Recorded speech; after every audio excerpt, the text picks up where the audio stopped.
Already, amen. But God's good. You know what I mean? We got a good heavenly Father, and so we just want to welcome you today to our Father's Day service. And normally I share. We go through books of the Bible. So we just finished up 14 months of going through the book of Acts, and also we have the series in the Gospel of Luke. You know what I mean, which is coming starting next week. And that was that awesome little like Luke intro video that my wife made up. That was good, huh? She does good with this graphic stuff. Just give Hannah a big hand. She does a great job. And so normally we just go through a book of the Bible, and we believe in biblical theology. We believe let the Bible speak for itself. You know what I mean? Preach the stuff you want to preach. Preach the stuff you don't want to preach. Preach the stuff that some people may not want you to preach. Amen. And just preach the Bible. We have a little flavor here at City Reach Springfield. Of course, we believe we serve a missional God. So we believe that He came to seek and to save the lost. So if we're slanted anyway in our theology here, it will be slanted towards reaching the one who is far from God, which it is my sincere belief that is the whole purpose of the church. That is the purpose of us getting saved, is to glorify God and to make Him known. And so today we're going to talk about, I'm going to share my testimony. I've never shared my entire testimony on a Sunday morning. And as I was preparing the message, you know, spent hours. I wish God would have told me before I spent a bunch of hours preparing a different message. No, I'm just kidding. But I had fun preparing. But I felt like I should share, you know, my testimony with you guys today, because the testimony in my life is that the backdrop to my life is the faithfulness of God. That even though I was faithless, you know what I mean, He remained faithful because He cannot deny Himself. You know, in Romans 5:8, it says that God demonstrates His love for us in this, that while we were yet sinners, Christ died for us. Amen. In 2 Timothy 2:13, it says, if we're unfaithful, He remains faithful because He cannot deny who He is. Amen. 1 John 3:1 says, see what great love the Father has lavished on us, that we should be called children of God. And that is what we are. The reason the world does not know us is that it did not know Him. Amen. So I'm excited today about sharing the testimony with you guys. And I've shared this testimony hundreds of times. You know what I mean? But usually it's in prisons. You know what I mean? Or in jails, you know what I mean? And so today I'm going to have to tone it down a little bit, you know what I mean? But can I get an amen? Amen. Okay, you guys got to talk back to me this morning. You got to join me. Well, who do we serve? I said, who do we serve? All right, that's what I'm talking about. And so the whole testimony, Hannah's actually editing my book, my story, and which is a lot of work because I just wrote it all crazy. And that's actually, this testimony has been sent in. Gary got it in prison. You know what I mean? Read it and then felt like he needed to be a part of City Reach Springfield. Many people, their family members, have sent the testimony to them incarcerated. You know what I mean? And they've given their lives to Jesus Christ. So we want to get it in book form and then sell the books. And for every book that we sell, we'll also begin to be able to send one to a prisoner in prison. And so this is the beginning of the book, of the book I wrote. This is the first few paragraphs. It hasn't been edited yet. You know what I mean? But this is how it goes. And you don't have to. They got it there. So thank you, Emmanuel. Let's give Emmanuel a big hand. This guy's a soldier right here. Recovery home manager, just a straight up soldier. But so I had him video Destiny's testimony, but he's a soldier. He's like, I'll get the whole service. I don't care. You know what I mean? So love Emmanuel. I've known Emmanuel for a long time, since Bible school. So here's how the book starts off. I do not understand this. Why me, God? Is it possible that my journey could somehow be used to bring light into the darkness of others who find themselves in the same place I once was? Many people do not believe that God is active in the world today. I once felt the same way. However, as I look back over my life, I see that God's hand was involved every step of the way. Sometimes it was hidden, but yet he orchestrated events like he did in the book of Esther. In Esther, God is not mentioned once, but through many seeming coincidences and turn of events, we see God at work to bring salvation to his people in a hostile environment while they were in captivity. At other times, it was overt when God literally reached into time and space at critical times in my life to turn my path. You know, 2 Samuel 14:14 says, "But God does not take away life, but he devises ways so that a banished person may not remain estranged from him." God devises ways. He comes up with ways to get a hold of you and me to bring us back to himself. C.S. Lewis said pain is God's megaphone. In Grief Observed, C.S. Lewis also said this. He said, God is not committed to our comfort here and now. He is committed to our perfection then and there. That is, in the long term. And it says, he said, God loves us, but he is not going to stop the ache because he can. He is working to accomplish greater things in our lives. He is tender, but comfort won't be given if his purpose is to try to deepen our commitment to love or to make us realize how much he means. In Psalms 119:71, the psalmist said this, "My suffering was good for me, for it taught me to pay attention to your word." Sometimes suffering in our lives, and I've had a lot of suffering, mostly from my bad, stupid decisions. Come on, can I get a witness? But even though I've had a lot of pain in my life, the pain in my life served a good purpose because it brought me back to Jesus. Prison was even good. Solitary confinement was even good because it brought me back to Jesus. And one of my favorite little poems is a poem by Theodosia Pickering Garrison. It's called The Stairs. But check this out. It goes like this. "Oh, long and dark the stairs I trod, with stumbling feet to find my God, gaining a foothold bit by bit, then slipping back and losing it. There came a certain time when I loosened my hold and fell thereby, down to the lowest step my fall, as if I had not climbed at all. And as I lay despairing there came a footfall on the stair. And lo, when hope had ceased to be, my God came down the stairs to me." Amen. So this is sometimes at our lowest points, that's when God can finally get a hold of us. And I know there's people, Becca and Juarez and many people in this room today that are going through a lot of suffering and a lot of pain. But I want to encourage you to turn it over to Jesus Christ, that he can bring peace into your life and he can turn things around for the good. And I know sometimes it doesn't make sense at the time, but he can do that. And so I grew up, and it's also good to see mi raza aquí, Juanita y su familia. It's good to see Juanita and her family. Go ahead and stand up real quick, Juanita. And, so welcome. Bienvenido. We're going to have to start translating the services into Spanish, I think. So Helen says she's going to translate for you guys while I'm right here.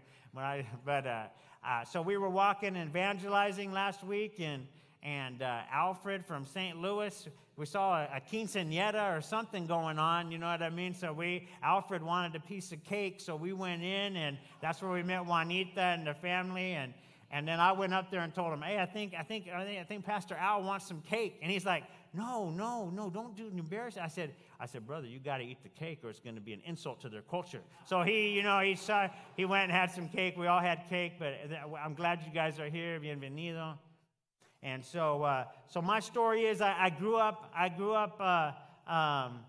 My dad actually grew up in Monterrey, Mexico. You know what I mean? My dad is Mexican descent, and my mom is Norwegian descent. She's from San Diego, and so I'm kind of like, I tell people that I'm kind of like a Viking Pancho Villa.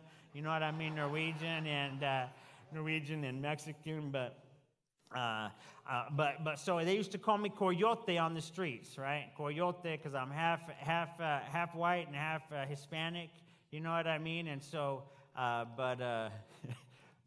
so, and even in the prisons, in the jails, they still call me, you know what I mean, Pastor Coyote now, you know what I mean? So it's good stuff. But let's show that first picture.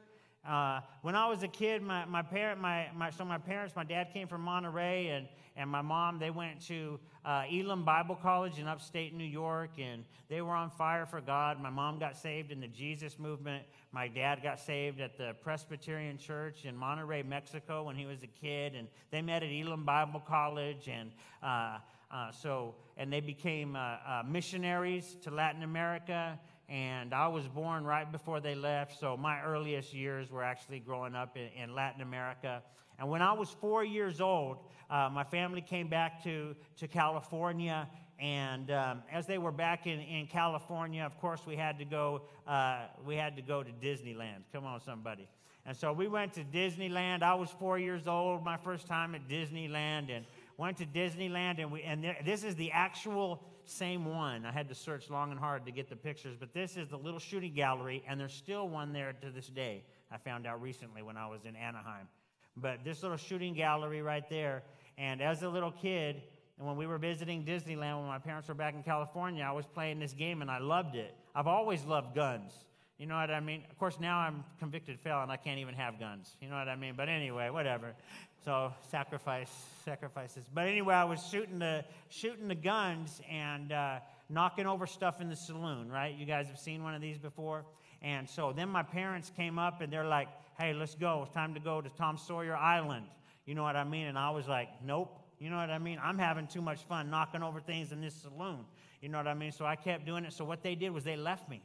You know what I mean? So this was back in the days, I guess, when you could still do stuff like that. If you did that now, they would be in jail. You know what I mean? But they're like, oh, you want to get smart? All right, stay there then. You know what I mean? Now what? You know what I mean? So they left me there, and I began to play. But I found out if you don't have money, if you don't put money, you know what I mean? And it probably wasn't quarters. It was probably dimes or wooden nickels, you know, way back then in the mid-'70s, you know. So I found out that if you don't put money in the machine, it's not very much fun because you can't knock over stuff in the saloon. And so my parents were gone. I didn't even realize I didn't know where they went. You know what I mean? So I just pulled back, and there was a little grassy field across overlooking this thing. And you know, I had seen my dad lead people to Jesus many times, you know, in Mexico and in Latin America. And so I kind of had an awareness of God and Jesus. But as I was standing there, I felt the presence of a being. You know, now I would say I felt the presence of God. You know what I mean? And I asked, right there across looking at that, I asked Jesus to come into my life. You know what I mean? And then later on that night, I was telling I went, and my parents, you know, they were at my aunt's house there in California, and I went up to the door, and I was like, Mom, Dad, I was about to break the announcement to them. I gave my life to Jesus. You know what I mean? And my dad tells me that he was thinking, shoot, God couldn't come into a little rebellious heart like that. He wouldn't even head over to Tom Sawyer Island with us. There's no way God met him. You know what I mean? So they kind of ignored me, you know what I mean, went about their business. And a little bit later, they heard me crying at the door. And I said, Dad, it's for real. You know what I mean? So they came over and you know what I mean, repented for being so mean to me. And then, and so about a year later, we went to a church, John Osteen's church in Houston, Texas. You know what I mean? This would have been about 1976, 1977 when he was just really getting started. Of course, he's passed away now. But that church was on fire. But anyway, I remember being there, and I was at a service, and I remember sitting as a little 4 or 5 year old kid sitting in service. To this day, I remember it. You know what I mean? Sitting in the service, and someone was, it was John Osteen. He was preaching, and he was walking back and forth on the stage, and he was on fire. You guys remember John Osteen from the old days, just a house of fire. You know what I mean? And you know Chuck. And so, so as a little kid, I sat there, and I mean, the atmosphere was electrified with the presence of God. As a little kid, I still remember it, and I was sitting right there, and then a thought came to my mind. I felt the presence of God, and a thought came to my mind. One day you're going to do that. You know what I mean? Those are the only two memories I have. You know what I mean, from being a youngster. And but time went on, and I forgot about that. My parents got divorced. They went through a bitter divorce. Some of y'all had parents go through that, so it was nothing nice. And my heroes began to be my uncles and cousins and people on the street that would, have big houses, have nice cars. You know what I mean? Never mind that they went to vacation at the DOC for 5 to 10 years now and again. And some of y'all know what I'm talking about. Some of you don't. You'll get it on the way home. But vacation DOC. And so those became my heroes. I started skipping school, started doing drugs and stuff like that. And in high school, I got kicked out of high school for drinking, for fighting. Got kicked out of New Mexico Military Institute for pulling a gun on someone in the parking lot. You know what I mean? I was just a knucklehead kid. And but I had high SAT and ACT scores. I had a 1350 on my SAT and a 27 on my ACT. So I actually got a full-paid scholarship to the University of New Mexico, anywhere. It's a New Mexico Scholars Program, so it was full-paid anywhere. The colleges in New Mexico, and I'm right there in Albuquerque, so I went to the University of New Mexico. Not only was it full-paid, but they actually gave you money too. You know what I mean? And so I did what any other shrewd young freshman would do. I got the loans too, and the grants. You know what I mean? And I got that money, and with the other money that I had saved up, you know what I mean, from selling marijuana and acid and stuff like that, I went out, and this is kind of sad to say, but I went out and got a kilo of coke. You know what I mean? And started rocking it up and started selling drugs, and then ended up in the future, I began bringing lots of drugs into the United States with a major Mexican cartel, and through Albuquerque, New Mexico. And I remember when I first started selling drugs. You know what I mean? I would sell powder, and we would rock it up. You know what I mean? And rock cocaine. This is back in the early '90s when rock cocaine was real big. So I would sell it. But I remember I used to look at people, and I would say there would be people that would be smoking rock and using drugs intravenously with needles, and I would say, shoot, I'm never going to be like those people. Those people are junkies. You know what I mean? Those people are, I'm just a drug dealer. You know what I mean? I'm a drug dealer. Those people are junkies. And so it wasn't too long before I was smoking rock, before I was shooting cocaine. And then in order to get off because I would get so paranoid on the cocaine, you know what I mean, that a good friend of mine introduced me to heroin. So at 19 years old, I started using heroin intravenously, and I would just do speedballs, cocaine, and heroin. And I was off on the deep end for the next 10 years. But my third semester, I wasn't doing very good in college. You know what I mean? Smoking crack all night until the first class. You know what I mean? But anyway. So, but what happened was that I got, in my third semester, you know what I mean, I got arrested for someone got busted, and so I sold 3 ounces of cocaine to a snitch, you know what I mean, right down the street from my house, and cops came, got me, and so I went to jail, and at that time in my life, you know what I mean, it could have been. That was one of those times where really I should have snapped. I should have been like, you know what? This isn't the life for me. You know what I mean? I need to change. You know what I mean? And some people are able to do that. They'll have one thing happen. They go to jail, and this is some friends of mine, Mike and Vince. Both those guys right there are actually deceased. So Mike in the middle, he's my friend that he died this last time I was in prison. He was in a bathtub, and to get his veins up, and he shot up, nodded out on heroin, and sunk underneath the water and died. So that was my best friend. The other guy also overdosed. But anyway, my life continued to get out of control, and I was arrested. Skipping through some of this. And so many years in and out of jail, you know what I mean? Overdoses, lost 16 friends to drug overdoses, to getting shot. I'm not talking like 16 people that, I'm not talking about 16 people that I knew about. I'm talking 16 of my homies, you know what I mean, dead. And I thought that I would die. So I thought that I didn't think I would live past 25. When I got to 25, I didn't think I would live past 30. But in 1998, some of you guys know this story. In a drug deal gone bad, I stabbed a guy outside of a 7-Eleven in Albuquerque, New Mexico. 7-Eleven is like a come and go. You know what I mean? And so then I was like, man, I got to get out of this city. You know what I mean? This city's a problem, right? It's not me, it's the city. I got to go, you know what I mean? And so I ended up leaving, and many of you have heard this story, but I left Albuquerque, New Mexico. Went down old Route 66 there. My intention was to go to Mexico and live in Mexico and sell drugs from that side of the border and beat these charges that I was facing. But then I walked into, in Phoenix, I saw a little Victory Outreach Rehab. You know what I mean? And I had heard that people had gotten clean off of heroin at this little men's home. And so I went into that program, and as you guys know, my intention was not to find Jesus. You know what I mean? My intention was not to get a hold of God. My intention was to get off of the drugs so I could stay on the run.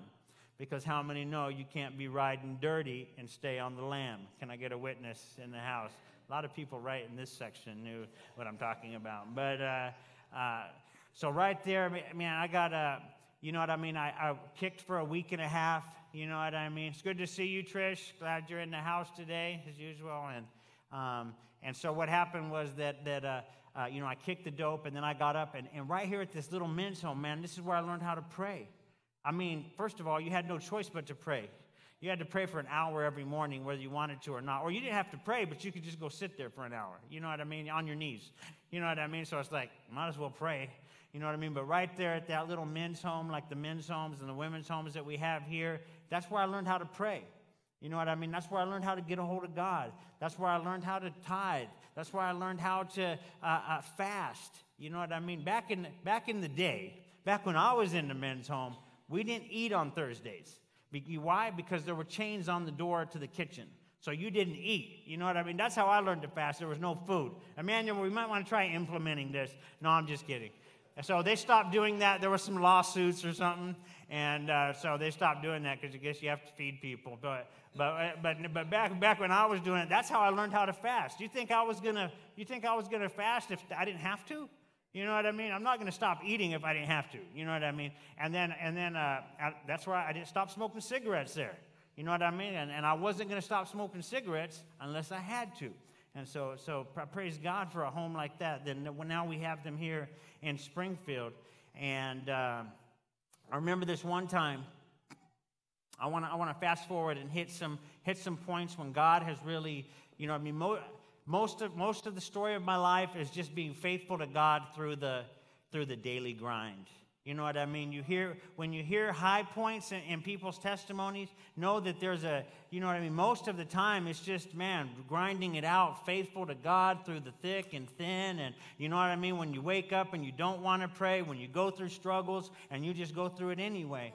You know what I mean? And just make it happen. It's not so much the high valleys or really the real low lows that test us. It's when everything is just going kind of mediocre in the daily grind and you get used to what's going on. And so when I share some high points or things where God has ministered to me in my life, just know it's not always like that. Come on, somebody. You know, so, but I was 4 months off of heroin, and we ended up going to in Glorieta, New Mexico. There was a conference center, and what we had was the Southwest Regional regional men's home conference for all the men in the men's homes in the Southwest for a ministry called Victory Outreach out of Chino, California. And I remember we went to that, just a bunch of ex-addicts and convicts and homeless people and some more stuff, you know what I mean, that were in the recovery homes. And I remember the first night that they had the altar call, and I don't remember the message, but I remember the altar call. The guy said, "For those of you who feel called to God, to full-time ministry, I want you to come forward." You know what I mean? And so I'm talking, the place cleared out. Everyone was going forward. You know what I mean? All the guys in my men's home that I was at, about 30 or 40 of us there, all of them went forward. And I was newly saved. I was on fire for Jesus. So sometimes when you're on fire for Jesus, you first meet God, you're like, this is for real. Sometimes you can get a little critical. How many know what I'm talking about? When you're first saved, you're like, oh, yeah. And so I was looking at these guys next to me that were going down to the altar call to full-time ministry, and I was like, nah, there's no way God's calling these rebellious people. You know what I mean? I was like, these guys are still smoking cigarettes out back.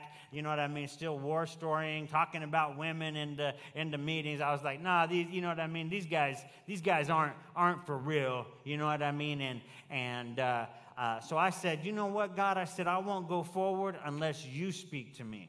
If you speak to me, I'll go forward, but I'm not going to go up because some man, you know what I mean, said it. So still a little rebellious, Brother David, you know what I mean? And but you know what? As soon as I prayed that, you know what I mean? I felt the presence of. I began to weep, and I began to weep from deep within. I mean, I'm talking a weep from inside of my spirit. My spirit was groaning. My spirit was crying. And you know what I mean? And I'd never cried like that before in my life. You know what I mean? And so I was like, okay, God. And so I got down and I walked forward to that altar call. And God is my witness. I can see it as I was there today. But there was like a mist at the altar call. There was like a cloud at the altar call, and I walked down, and we didn't have smoke machines at the men's homes conference, y'all. It wasn't smoke machines. But anyway, whether it was there or it was I saw it with my eyes. And I walked down there, and as soon as I stepped into the altar call, I began to speak in another language that I had never learned. You know what I mean? And we call that like the gift of tongues, like your own prayer language to God. It just began to pour out of me. I'd never had. Never happened to me before. No one laid hands on me for that to happen. It just came out. And man, that whole weekend, I was like consumed with the presence of God. And I believe to this day, you know what I mean, that little rehab conference in early 1999, you know what I mean, was the time when God not only called me to ministry, but empowered me to ministry, because the Bible says that in Acts 1:8 that you'll receive power when the Holy Spirit comes upon you to be my witnesses in Jerusalem, Judea, Samaria, and to the ends of the earth. And during that season, man, when I was in the recovery home, man, I was just so happy and so grateful that God's presence was in my life. You know, I would scrub the toilets. You guys have heard my scrubbing toilets story many times, so I won't do that again to you. But scrubbing toilets faithfully, you know what I mean, working faithfully for the home, you know what I mean, doing all things as to honor God. And before that, I was kind of an arrogant person. You know what I mean? So I would have never scrubbed a toilet, you know what I mean? But here I am scrubbing toilets gratefully. It's amazing what God can do in our lives. He can get us to a point where we turn to Him, you know what I mean? And we're humbled and we're grateful to Him for everything that He has done in our lives. And I think the next one, I'm kind of missing the pictures, but here I am with the pastor, there's me in the middle, there's Pastor Tony to my right. You know what I mean? Some of the guys from Victory Outreach there in Phoenix, but then in 1999 they sent several of us.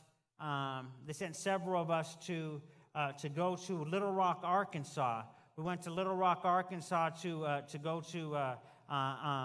We were doing what we call an invasion. You know what I mean? So it was all the Victory Outreaches were coming together to hit up Little Rock, Arkansas. So this is about early 1999, and Little Rock, Arkansas was tore back. In Southern California, gangs had invaded. There was lots of Bloods and Crips, and You know what I mean? They took it like it was like they were crazier out there than they were in Southern California. You know what I mean? They were painting the houses red and blue, and if you walked by, they was killing you. Even if you was someone's grandma with the, you know what I mean, with the red hanky. You know what I mean? So it got crazy. So that ministry really began to focus on that, and so they sent some of the men's homes from around to go help raise money, to go help evangelize. And so my job was I would wash dishes at downtown Little Rock, Arkansas. You know what I mean? I would wash dishes and scrub dishes all 8 hours a day. Then we would go home and we would go out and hit the projects. We would go out and evangelize. We would go out and tell people about Jesus Christ.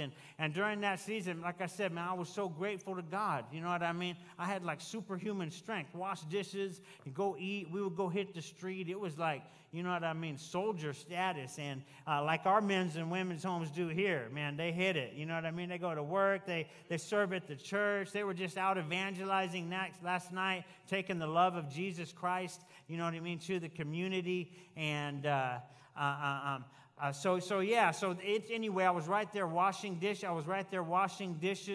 You know what I mean, at the and it was lunch hour. You know what I mean? So I was washing lots of dishes. And right there, what happened was that this is the first time and the last time that it ever had. You know what I mean? And so some of, anyway, I heard the audible voice of God. So I'm 4 months clean off of heroin, and I heard the voice of God, and I'm washing dishes. You know what I mean? And I feel like a voice of many waters. You know what I mean? And it said, "Prepare ye the way of the Lord. Feed my sheep." And it said it 3 times. And it was a voice that I heard, whatever. You know how sometimes we know how the Holy Spirit speaks to us in a gentle, small voice? It was not that.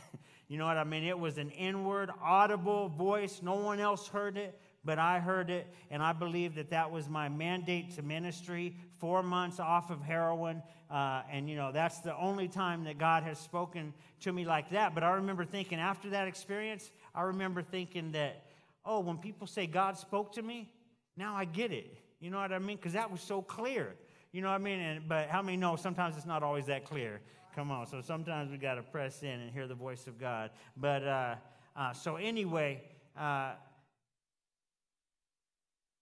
believe that was my mandate for ministry. And I don't understand 100% of what that meant, but I do know this, that it's becoming more clear as the days go by, and that was 18 years ago. So then I graduated from the men's home, and I directed the men's and the youth program there. You know what I mean? And I'm talking these kids in Phoenix, you know, these little gangbangers, you know what I mean, teenagers. They were harder to deal than the guys that had done lots of time in prison. You know what I mean? Because at least the guys that done time in prison had a little bit of respect. Come on, somebody. These kids were knuckleheads. You know what I mean? I remember the one guy, one of my staff, his name was Eddie, and one day I'm walking by, and I look down the youth hallway, and I look back, Eddie choking out one of the youth. Dropped him on the ground, walked out. I was like, Eddie, what are you doing, man? You can't choke out the youth.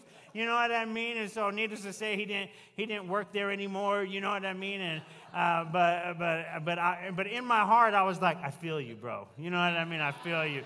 Could you go choke that one out before you leave? You know what I mean?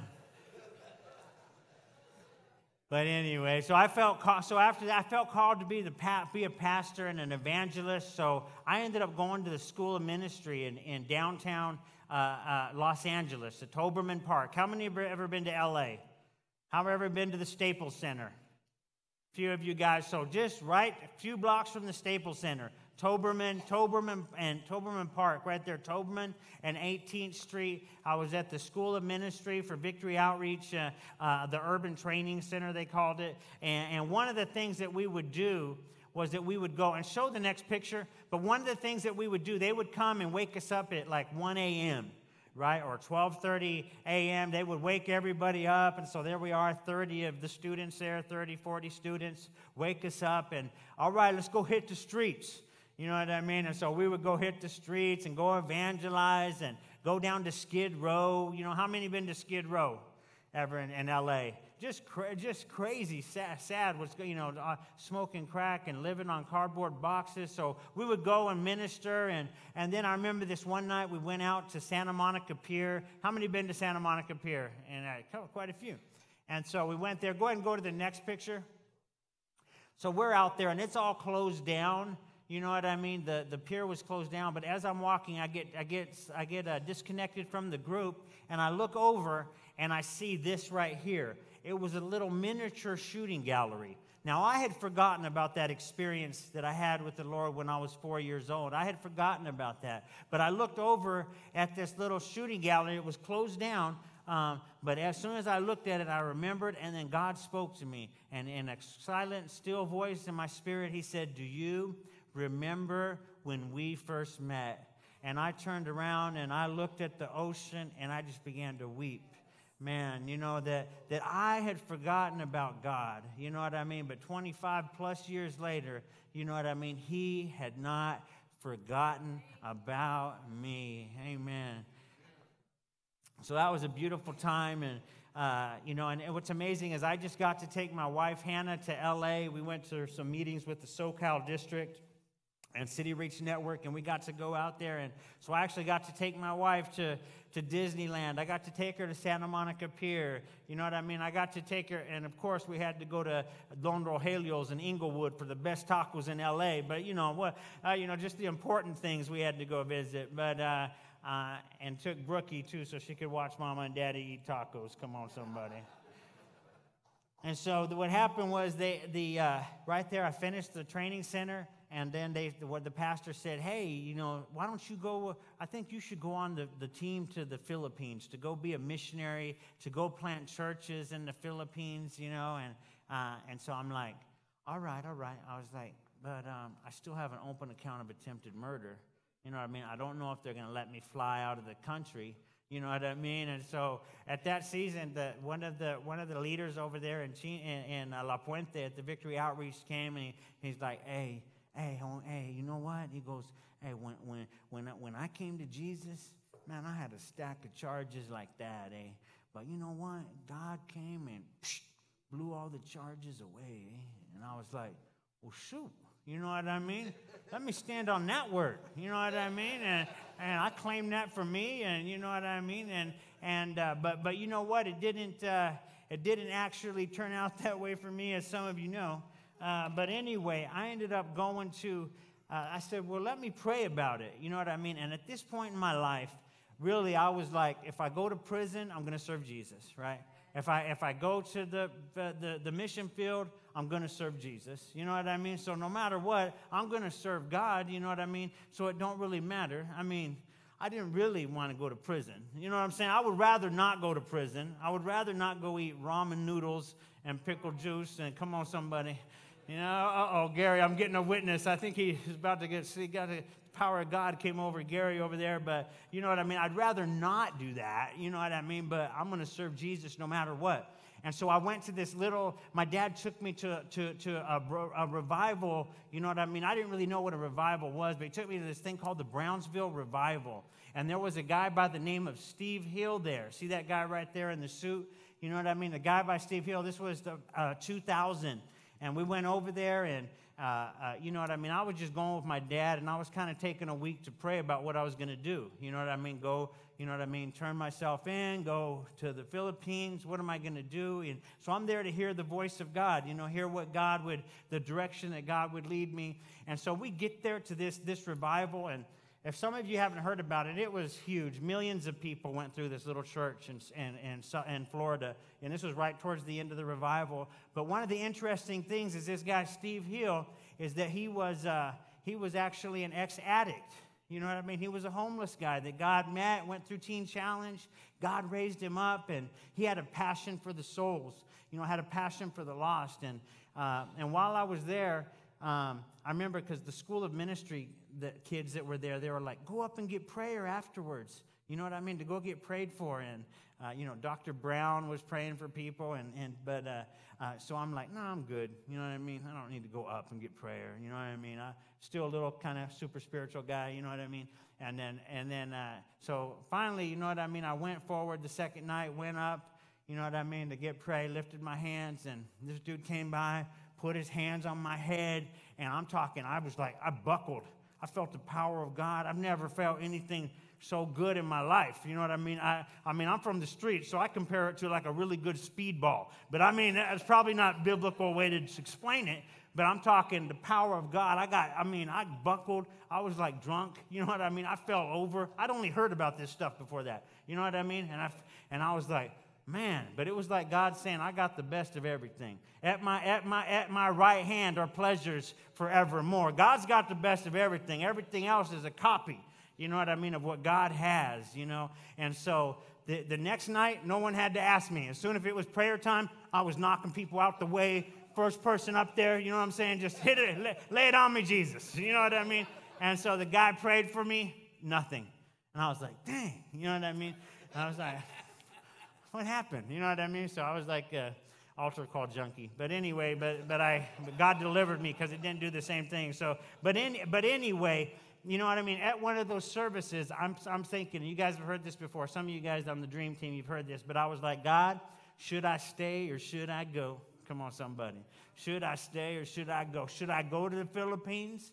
You know what I mean? Should I stay? You know what I mean? I've never experienced anything like this before, but a guy came up to me with a tape recorder, right? Had a tape recorder, pressed record, put the tape recorder in my face, said, God says go. You're not out of place. You're in place. This guy began to tell me things in my past that there's no way he would have known. I'm not from Florida. You know what I mean? This guy doesn't know me. He told, details in my life. He began to tell things that would happen in my future. You know what I mean? And then he took out the tape and handed it to me. You know what I mean? I was like, huh. You know what I mean? I'm pretty confident in what he was saying.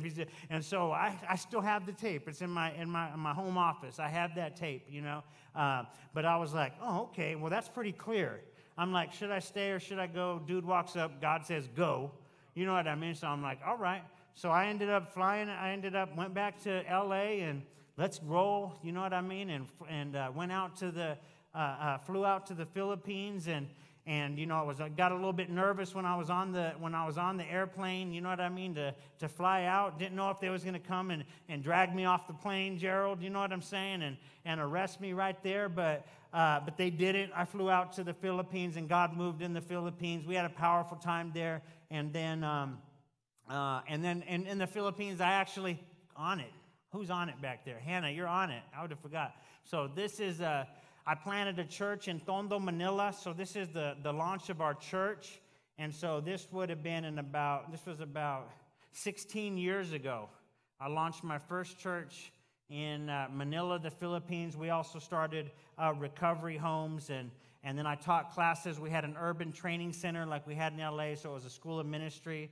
And so I oversaw the school of ministry. Those are students teaching a class at the school of ministry. And so then after 2 years, God moved in the Philippines, and after 2 years, right, I came back to the United States and you know, came into LAX, and there was a long customs line right there, and I felt like, you know what I mean, I can't believe how long this line is. It was just a huge, huge line, and I hate lines anyway, but a little impatient sometimes. But anyway, I was like, man, I wish this line was shorter. You know what I mean? And then I look over and I see a couple customs agents with their leather broke. You know what I mean? And are you following me on that camera? So, okay. And so yeah, just follow, do the camera. Yeah.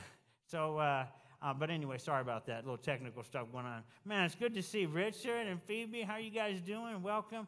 And so the big old long couple customs agents. You know what I mean? That had their leather broke. They were looking at a picture, right? Going down the line, looking at a picture, and I was like, oh no. You know what I mean? Oh, you know what I mean? So finally they got to me, and I had my back turned, and they're like, excuse me, sir. And I said, yeah, what seems to be the problem, officer?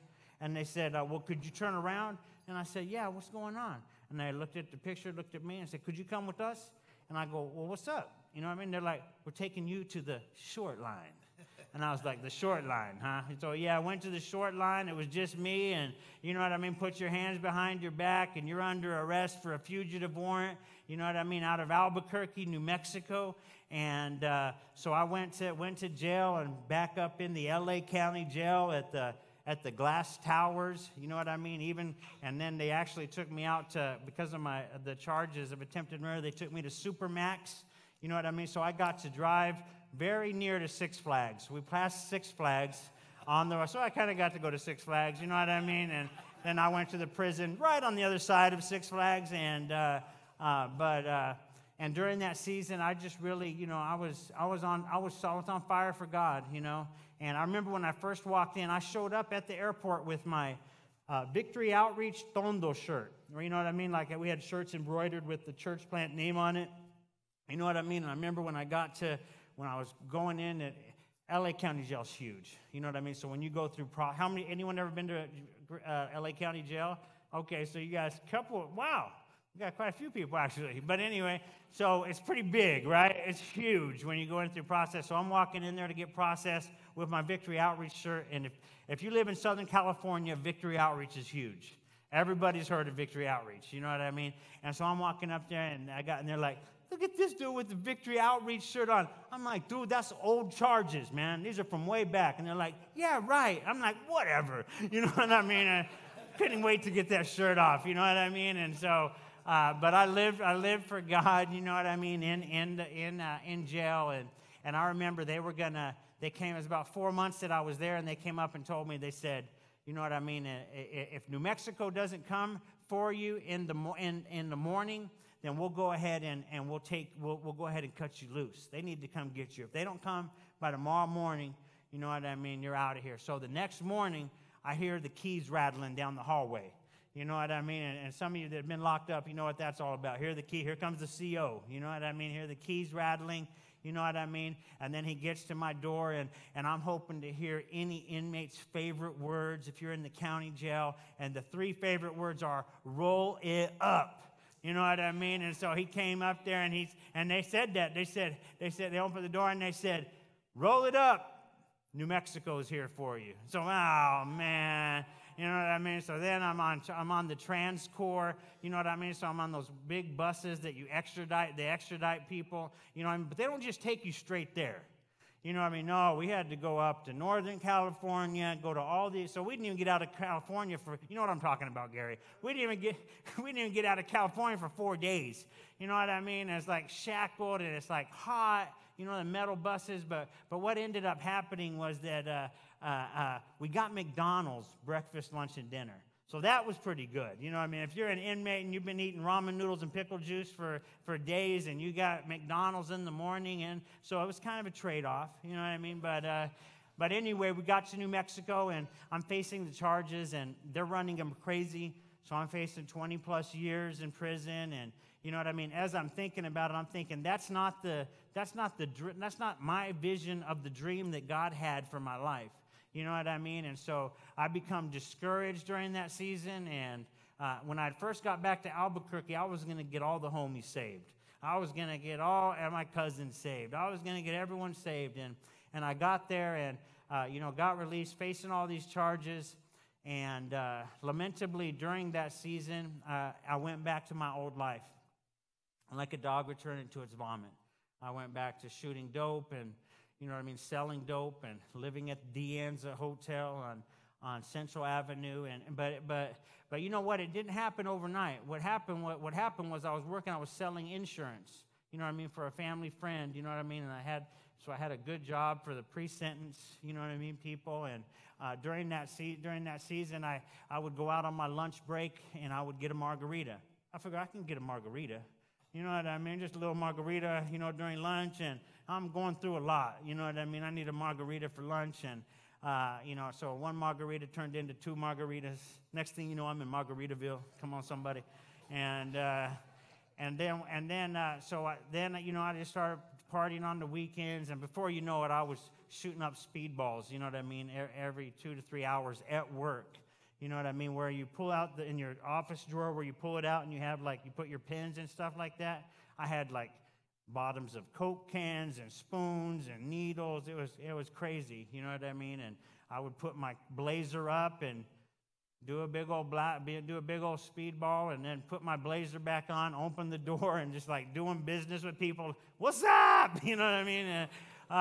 Selling tow packages. I was actually selling like $40,000, $50,000 tow packages, all geeked out of my mind, you know what I mean? But and then my cousins started showing up, you know, so they'd pull up in black Escalades with the spinners. This is back when the spinners was cool, you know what I mean? Would pull up, and they're walking in and out, you know what I mean, of the office, and the people there don't know anything about this kind of stuff, you know what I mean? So they're like, what in the world is going on? You know what I mean? That off, you know what I mean? I don't think they're here to get a tow package, you know what I mean? But so got a little bit out of control, and I ended up beating the attempted murder charge on a stand your ground law, you know what I mean? So it was self-defense, and I beat that charge. But what ended up happening was that they still ran it all crazy. I had a four-year habitual offense, and you know what I mean? I had the commercial burglaries, and so still kind of running it crazy. So it came time for me to go to sentencing. I just didn't show up for sentencing. So I didn't do the right thing. If you're facing sentencing, don't do this, you know. But so I just went on the run, you know what I mean? And during that season, I've shared with you guys before, but that's when I was back in my old life, you know, and the demonic realm was really opened up to me at that time. You know what I mean? I would stay at those little cheap hotels in Albuquerque, New Mexico, and many times I would sit down on the edge of my bed, and I would put a gun to my head, and I would want to blow my head off. You know what I mean? And there was a voice in the back of my head that said, "Why don't you pull that trigger?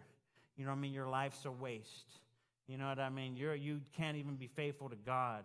You know what I mean? You're not a good father. You know what I mean?" And so I actually have another daughter. And so she's about 24 years old. I don't even know her birthday. And hope she's not watching right now. But we don't even talk. So I have regrets. You know what I mean? But my life was so out of control that girl, it's better that her mom took her and got her away from the life that I was living. I was in and out of jail. And you know what I mean? It was a mess, the life that I was living. But anyway, got sidetracked there. Where was I at? Yeah, before that. I forgot. But so anyway, during that season, the enemy was attacking me. You're not a good father. You know what I mean? You're a failure. But by the grace of God, I didn't pull that trigger. You know what I mean? But during that season, my eyes were opened up to the spiritual realm. I was under serious demonic attack. I would see little demons running around me and laughing at me with voices of little children. I would see shadow creatures. How many ever seen a shadow creature in the house? You know what I mean? I would astral project in my sleep. I couldn't even get rest at night because I would astral project. You know what I mean? And I would like travel around and demons would attack me. You know what I mean? Some of y'all know what I'm talking about. But just a lot of darkness. I would see little creatures of light. You know what I mean? Shadow creatures. And I honestly thought that I was going crazy. I thought I had flipped off and I had gone to the deep end. I was crazy. You know what I mean? And by the grace of God, I actually got picked up and sent to prison. How many know that was the best thing that could have ever happened to me? And I got 8 years in prison and went to prison. And it was good that I only got 8 years. There's a picture of me and some of the homies in prison. And I was doing the same thing that I did on the streets. I was bringing in heroin, bringing in black tar into prison, and we were getting high, and you know what I mean, just doing that thing. You know what I mean. Had a couple 2-for-1 stores, ramen noodles for days. You know, big pimping in the state pen. You know what I mean. All the ramen noodles you could eat. But anyway, so what happened was that. I ended up getting picked up for suspicion of bringing narcotics into the facility. You know what I mean? And I remember when the first thing they came up and told me, they came up and said, hey, you know, we want to, they brought me to the captain's office, and they're like, well, we want to drug test you. And I was dirty, y'all. You know what I mean? I had just gotten high that morning, you know what I mean, a few hours before. But I pulled the I'm offended that you would even ask card. You know what I mean? I was like, Captain, I'm offended. I'm offended that you guys would even ask me for a drug test because I'm clean, and so I'm going to refuse on principle. You know what I mean? And so I refused to take it. I'm not going to let them know for sure what's going on. You know what I mean? So I refused, which is considered a dirty anyway. But and then then the captain told me, he goes, hey, you know what? Just let us know what you're doing. We know you're bringing it in. I got 2 CIs. You know what I mean? We're going to apply street charges to you. We know what's going on. Just let us know, you know what I mean, how you're doing it, who you're doing it with, and you know what I mean? You walk scot clean. You know what I mean? And I was like, shoot, you know me better than that, Captain. I said, lock me up. So he did. You know what I mean? I didn't even go back to the unit. You know what I mean? They went and got my stuff and brought me in a big garbage bag, and I went right across the street to level 5 of Santa Fe prison. The site of the worst prison riots in the history of the United States was right there on that prison ground. Some of you guys may have heard of the prison riots in the 80s right there in Santa Fe. The inmates took over. But anyway, right on that property, you know what I mean? I'm in solitary confinement, and I'm actually like relieved just to be away from the line, you know what I mean? But now not only am I in prison, but I'm in prison, strung out on heroin, kicking dope in solitary confinement. Lost everything again. You know what I mean? I had gotten here, and then I had lost everything again, so I was broken. I was discouraged. I was in last place, if any place at all. And I got down on my knees, and I said, Jesus, would you come back into my life? And I'm here to let you know that it was like waves of electric liquid that flowed over me for 5 months. My prison became a palace. My dungeon was filled with light. And you know what the Father God began to do? He began to show me pictures of the calling that He had for my life. He began to show me preaching in churches. He began to show me pictures of me preaching in stadiums. He began to show me preaching in prisons. And I said, God, you got the wrong guy. I said, there's people that are more faithful. You know what I mean? I get my words mixed up. I stutter. You know what I mean? I can't, you know what I mean? I'm not that smart. I'm not eloquent. I can't do that. And I began to tell God all the reasons why I couldn't do it. You know what I mean? And then God spoke to me clearly from the parable of the 11th hour workers, Matthew 20 and verse 15. And He said, don't I have the right to do what I want with my own things? And I was like, well, yeah, you're God. And I've shared this before, but one of the interesting thing about that, it wasn't like God was like, I told you I'm God. Don't I got the right to do what I want, boy? It wasn't that kind of thing. It was, don't I have the right to do what I want? It was so gentle. Hallelujah. It was so gentle the way the Lord spoke to me that I broke. I began to weep, and I'm like, as if He has to ask me. You know what I mean? And so, but anyway, I surrendered to God. I read my Bible, you know what I mean, front to back a few times, and you know what I mean? God began to speak to me with certain things in those 5 months in solitary confinement were actually the best time of my life. Yes. It was in the time where most people go crazy, and that should have been the worst time in my life. Those 5 months were the best time of my life. Come on. God is able to turn things around. He's able to rearrange things. And when you have Him, it doesn't matter if you're in the pit or if you're in the palace, because you have the most valued treasure in the universe when you have Jesus Christ. And so I got out of a solitary confinement, you know, and I remember I went right back to, well, they actually sent me to Grant's facility, which was way off on the other side. You know, they split everybody up, and they sent me 5-6 hours from Albuquerque in Grants, New Mexico, and level 3 camp. And as soon as I got up there, you know what I mean, and as soon as I rolled up to the camp, one of the homies came up, and he said, "Hey, Coyote," he goes, "I got you, Holmes." And he had a little syringe, you know what I mean, cut in half, 20 units black, you know what I mean, full of heroin, you know, and that was my nemesis, you know what I mean. And so I'm like, let's go back to your cell. I went back to the counter. I said, hey, you know what, Scrappy? I said, don't ever bring that to me again, homeboy. He goes, what's up, Coyote? What's going on? I said, hey, man, don't ever bring that back to me. And he said, well, what's wrong with you? And he goes, what happened to you? I said, Jesus happened to me. You know what I mean? And from that day forward, come on, somebody. You like that one, huh? You like that? And so, you know what? But from that day forward, I have not stuck a needle in my arm, right? And I said this before. It's not just...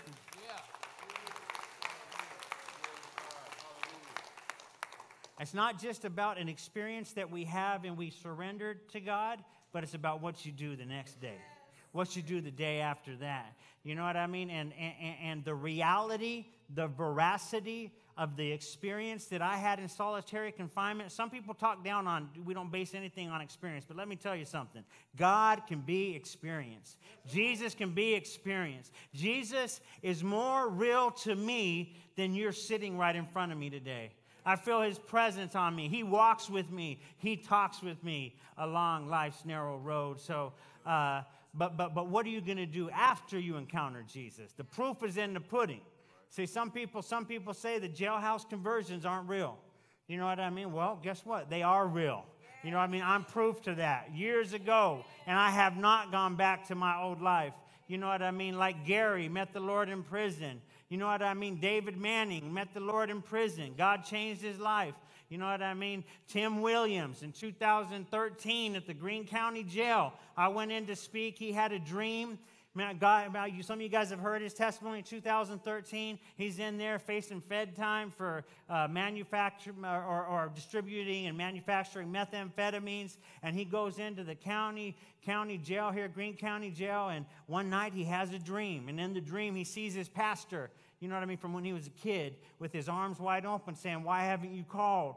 And Tim took that as a sign that God was calling him back, and he fell down on the floor and began to weep. A 240-pound, 6'4" biker on the ground, weeping like a little baby in the presence of God. And then 2 days later, he comes to the Greene County Jail Chapel. This is when I was working at Global. He comes to the Greene County Jail Chapel, and I'm preaching, and I share my testimony. He gives his life to Jesus Christ. Then he gets sentenced. He goes to the feds. He does a few years in the feds, and then he gets out. You know what I mean? And it just happened to be at the launch of our church. You know, he just happened to see the launch of our church on his phone because Channel 10 News was there, Color 10 News, and he goes, "Hey, I know that guy. I'm going to that church." You know what I mean? Came to the church, been here ever since. That was in 2016, early part of 2016. David Manning met the Lord in Greene County Jail, 2013 or 14?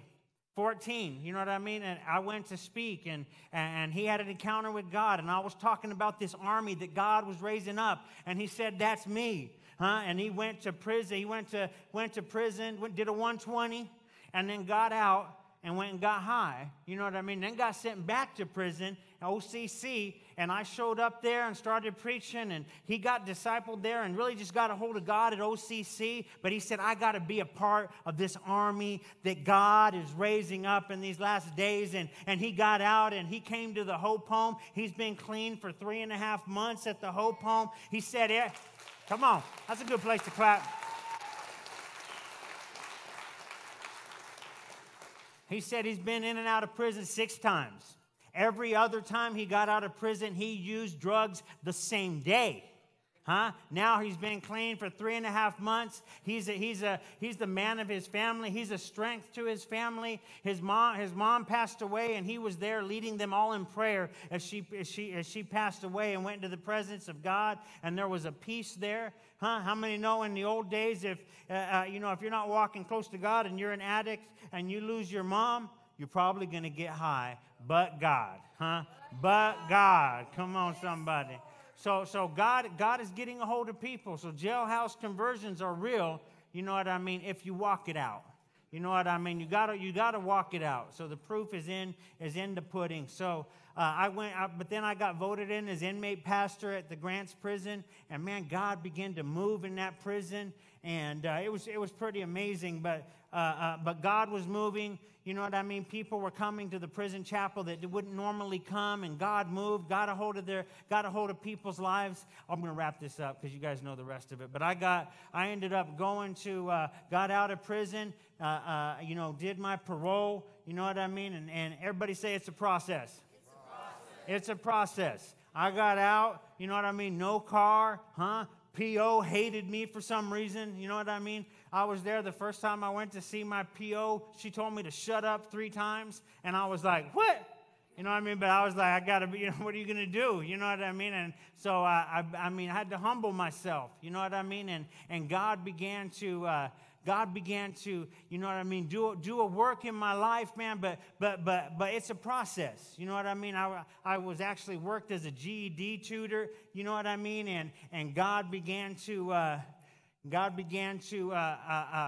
feel called to come to CBC. So I had done Global University undergraduate courses in prison, you know what I mean? And then I got out and I came to CBC, and all my credits would transfer from Global. I'd never been to Springfield before, but I felt like God had called me to go to this school, you know what I mean? And so I came here and went to CBC, met my beautiful wife there, met Hannah Rose there, and after I graduated, oh, there's me and my dad at the graduation. But after that, I ended up going to work at Global University. You know what I mean? And actually worked with Richard, worked with Rob, who was actually the guy who sent me my prison courses. Pretty amazing time. But anyway, since I was a bilingual faculty at Global, I got 50% off at AGTS. Graduated AGTS last year. And this is pretty interesting. When I was in solitary confinement, you know what I mean? I had a dream. And in that dream, I had an orange prison jumpsuit on. And I saw myself on a stage, you know what I mean, with a bunch of important people, right? And in my dream, I intuitively knew that many people were wondering, what's this guy doing up there with all those important people? You know what I mean? This guy with the orange prison jumpsuit up there, I knew in my mind what they were thinking. You know what I mean? And so what happened was when I was going to graduate from seminary with my master's degree, the president came and said, would you be willing to wear your orange prison jumpsuit? You know what I mean? To do the class speech. And I'm like, what? And you know what I mean? And so I was like, all right, you know what I mean? But that was a literal fulfillment of a dream that I had years before in solitary confinement, that I was up there being the class speaker, literally in an orange prison jumpsuit with all kinds of important people. I wore the orange prison jumpsuit. Channel 10 News was there. News Leader was there. And then March 6, 2016, we launched City Reach Springfield. You know what I mean? The next month, we opened up the men's home. Just a few months ago, we opened up the women's home. And God is on the move. And to get this, I know we're running late, but give me 5 more minutes. How many give me 5 more minutes? 5, 10, 15, 20. So I'll do 5. I used to hate when preachers would do that. I hope they ain't serious. But anyway, now I'm doing it. But you know what? We were supposed to move into this building. Watch the faithfulness of God. We were supposed to move into this building and rent it out just Fridays and Sundays. And there was another people that were using this sanctuary Saturdays and Tuesdays, right? So we were just going to use it and rent it out just for a few days. But the people that were actually here were like, nah, we don't want them here. You know what I mean? And they weren't even paying enough rent to pay their utilities. But the owner rented that part out to OCAC. You know what I mean? That was the major thing that was rented out, so that paid for everything. But so they didn't want us to move in here. So there we are a month before our launch, to launch this church. We got nowhere to launch.